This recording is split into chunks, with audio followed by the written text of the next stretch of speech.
Name is Eliza Hart. I'm 27 years old. And if you think abandonment kills the soul, wait until you see what silence can resurrect. It started with a text. 4 plain sentences that split my world in half. We need space from you. Please don't reach out anymore. At all. I stared at the words until my phone blurred. My parents, my own blood, were cutting me out like a tumor. No argument, no explanation. Just exile, served with casual cruelty. And as if to drive the blade deeper, my uncle showed up the next day. No shame, no hesitation. He packed their things, loaded their car, and slammed the trunk shut as if he was closing a coffin on our relationship. That was their choice. Their freedom. Their final word. So I gave them mine. Of course. I'll cancel my direct deposits first thing. My thumbs trembled as I pressed send. Not from grief. Not anymore. From clarity. Because I realized in that moment they weren't parents, they were parasites. Feeding on me, draining me, calling me trash, while cashing in every cent I'd worked myself bloody for. By midnight, the begging began. Calls. Messages. And then headlights sweeping across my driveway as they arrived, faces twisted in panic. The same voices that had spit me out were suddenly frantic, desperate, clinging to the money they thought was endless. I stood by the window, lights off, heart steady. And for the first time in my life, I didn't open the door. I didn't justify myself. I didn't explain. I just smiled in the darkness and let them drown in the silence they had demanded. But that was only the beginning. Because what happens when the family who erased you learns you were the one holding their lifeline all along? And what happens when you decide to cut it forever? The morning after their dramatic arrival, I brewed my coffee slow, letting the sound of the machine drown out the buzzing of my phone. Missed calls. Dozens. Messages stacked like unpaid bills. Sweetheart, we didn't mean it that way. You misunderstood. We were upset. Can we talk? Please. Each one read like theater scripts. No apology. No acknowledgement of the years they called me useless, of the dinners where my sister was praised like royalty while I was served as the family's punchline. Just manipulation, dressed in desperation. I scrolled back, rereading that text. Please don't reach out anymore. At all. The clearest request they'd ever made. And I intended to honor it. The money, that was the real betrayal. For years, I had been funneling part of my earnings into their accounts, quietly covering mortgages, medical bills, even my brother's failed business venture that burned through $60,000 in less than 6 months. They never said thank you. They only asked for more. And now, without those deposits, reality hit them like a storm. Their perfect image was cracking. Their charity dinners suddenly unpaid. Their yacht club memberships dangling on overdue balances. I remembered my mother sneering once. Don't embarrass us, Eliza. Your job is to support the family, not yourself. Support. That was all I'd ever been to them, an ATM with a pulse. But now the card was declined. I watched the ocean beyond my window, calm and endless. My mansion stood tall against the cliffs, every square foot paid for with the work they mocked me for. The same work they told me would never amount to anything. Their world was collapsing. Mine was finally quiet. And yet I knew them. This wasn't the end. They wouldn't fade politely into their poverty. No. They would fight, claw, and beg until there was nothing left to burn. And I was ready for it. Because this time I wasn't the stain. I was the storm. By Friday, the whispers reached me before their voices did. At the country club, where I once sat invisible at their tables, I was suddenly the headline. Ungrateful daughter abandons family. She turned her back on her parents. My aunt even staged a scene in the lobby, her voice pitched for maximum echo. All that money made her heart cold. They thought humiliation would drag me back. They forgot humiliation had built me. Later that night, a letter slid under my gate. No stamp, no envelope, just a sheet of paper, desperate ink smeared like blood. You don't understand, Eliza. We need you. Without your support, we'll lose everything. The house, the cars, the life we built. I sat in my living room, the ocean roaring against the glass, and laughed. The life we built. They didn't build a thing. They siphoned. They consumed.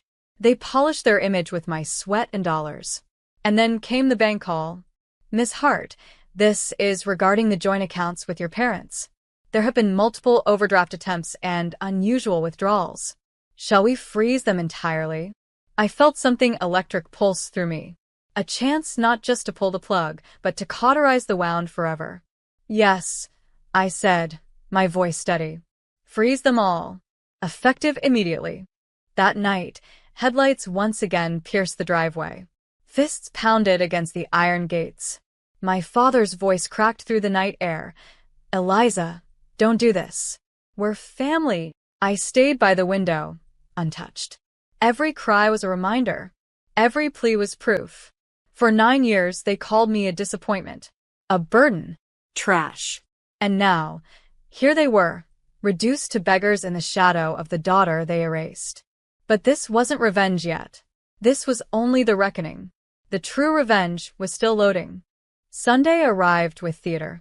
My parents knew one language, performance, and so they staged one for me. I woke to a flood of notifications, photos plastered online of my mother, heartbroken, clutching my sister in a staged embrace. Captions read, "Daughter abandons family in their darkest hour."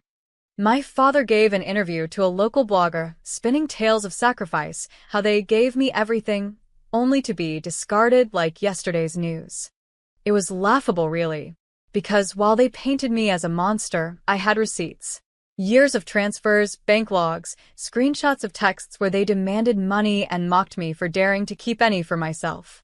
And then, just when I thought their charade couldn't sink lower, I received an invitation. A gala.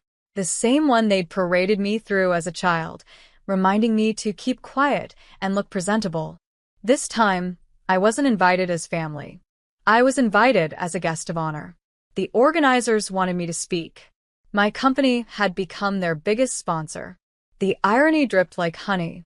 So, I accepted. That night, while my parents strutted in borrowed clothes, whispering about how they'd handle me, I walked in flanked by security. Cameras turned. The room shifted. The whispers that once crushed me now crowned me. When the host introduced me, the woman who turned grit into gold, who funds the very programs keeping the city alive, I took the stage. I didn't glance at my parents. I didn't need to. Their pale faces said enough. My name, I began, steady and strong, is Eliza Hart. For years, I was told my worth was measured by how much I gave away to people who gave nothing back. Tonight, I stand not as their daughter, not as their scapegoat, but as myself. Independent, unbought, free. The applause thundered. Cameras flashed. And in that moment, the narrative shifted forever. They had tried to bury me in shame, but I had bloomed in public. And for the first time in my life, the room was mine. The fallout was immediate. By the next morning, my inbox overflowed, partnership offers, invitations, messages from people who once ignored me. I had become, overnight, the very thing my parents tried to convince the world I could never be: respected, admired, untouchable. And yet, at the edges of that victory, the vultures circled. My parents called from numbers I didn't recognize. Blocked. They emailed under fake names, pleading for a second chance. Deleted. Then came the stunt. I returned from a board meeting to find them sitting on the hood of my car in the driveway, my mother's lipstick smeared, my father clutching a half-empty bottle of whiskey. Their voices cracked with rehearsed tragedy. "Sweetheart, you can't shut us out," my mother begged. "We're family. We only pushed you because we wanted you to be strong." I stared at them through the iron gates, not moving, not speaking, letting silence do the work. Then her mask slipped. "You think this makes you powerful?" she hissed, teeth bared. "You think cutting us off erases who you are? You'll always be our failure. You'll always be ours." I almost laughed. Ours. That was the last word they would ever own. I walked inside and made a single call to my lawyer. By nightfall, restraining orders were filed. Security was doubled. Their desperate theatrics became trespassing charges. The next day, news broke. Their debts, once hidden under my deposits, had boiled over. Foreclosure notices posted on the gates of the house they'd flaunted as proof of their perfection. Their credit shredded. Their friends evaporated. And when the cameras turned on them, there was no daughter to scapegoat. No savior left to blame. They wanted me invisible. Now they were the ones erased. The collapse came faster than even I expected. Within weeks, their world unraveled like a poorly stitched dress. The house was stripped of furniture, auction signs plastered across the lawn. Creditors hounded them. Friends vanished, and the people who once cheered their cruelty now avoided eye contact in public. I heard whispers, how my mother broke down in a pharmacy, begging the cashier to hold her card just a few more seconds, praying it wouldn't decline. How my father sat alone at a diner, ranting about ungrateful children to strangers who rolled their eyes and moved to another booth. And through it all, I remained silent. No dramatic confrontation. No raised voice. Just distance, firm and final. Until one evening, my doorbell rang. Through the security camera, I saw them. Thin, hunched, stripped of the arrogance that once filled every room. My mother clutched a stack of papers, foreclosure notices, overdue bills, her hands trembling. My father stood behind her, shoulders sagging, pride finally broken. When I answered, she dropped the papers on the ground. "Eliza," she whispered, her voice raw, "please help us. We have nowhere else to go." I looked at the bills scattered at my feet. Years ago, I would have bent, absorbed the blow, taken responsibility for the chaos they created. But not anymore. I knelt, picked up a single page, and held it out to her. "You once said my only value was what I could give you," I said softly. "Now you see, I was the only thing holding you up." Her eyes filled with tears, but I didn't waver. "I'm not your savior," I continued. "I'm not your scapegoat. I'm free." Then I slid the paper back into her hands and stepped inside, closing the door with a quiet finality. Through the glass, I saw them linger, desperate, shattered, unrecognizable. And then, for the first time in my life, I turned off the porch light without guilt. The night swallowed them, and I finally breathed. Freedom is quieter than I ever imagined. Mornings no longer began with frantic phone calls or accusations, but with the sound of ocean waves brushing against the shore outside my balcony. I'd sip coffee on the terrace, sunlight spilling across the water, and marvel at how peace felt like wealth no bank statement could measure. I'd built a new circle, friends who valued me for who I was, not what I could provide. Colleagues who respected my work, not my silence. A chosen family, stitched together by loyalty and care, not blood and cruelty. Every corner of my mansion reflected a piece of that rebirth. The piano in the corner where I taught myself to play again. The guest rooms filled not with relatives demanding more, but with friends visiting just to laugh and share meals. The garden, wild with color, where I planted things simply because they made me happy. Meanwhile, news trickled in about my parents. Their rental house, small, damp, far from the glittering circles they once worshipped. My mother, rumored to be cleaning houses for the very women she used to mock. My father, spotted at a pawn shop, arguing over a few dollars for a broken watch. They still tried, occasionally, to claw their way back into my life. A letter left in my mailbox. A voicemail that cracked with rehearsed remorse. But the words rang hollow, the same performance recycled, the same manipulation disguised as apology. I didn't reply, because forgiveness isn't owed, it's earned.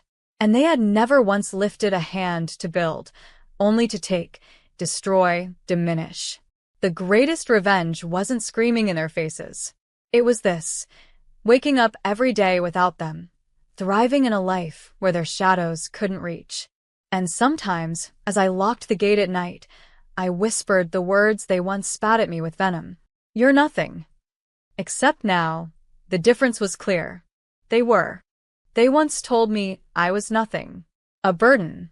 A stain. But burdens don't build homes on cliffs above the ocean. Stains don't stand unbroken after years of being torn apart. Nothing doesn't rise into everything they thought I'd never be. The last time I saw them, they stood outside my gate, smaller than I'd ever remembered, their voices weak with pleading. My father's words cracked. "We need you, Eliza. Please." I stared at them through the bars, calm and unshaken. "You needed me when you chose her lies over my truth. You needed me when you laughed as I broke. You needed me when you told the world I was worthless." I shook my head. "But I don't need you anymore." The ocean wind rushed behind me, a symphony of freedom. I turned, walked back toward the house that I had built with my own hands, my own strength, my own scars transformed into steel. No more begging. No more shadows. No more carrying the weight of their cruelty. They taught me once that love was conditional. But I had learned something greater. Self-respect is not. And in that, I found my peace. The night they called me nothing was the night they lost everything. And for once, I wasn't broken. I was free.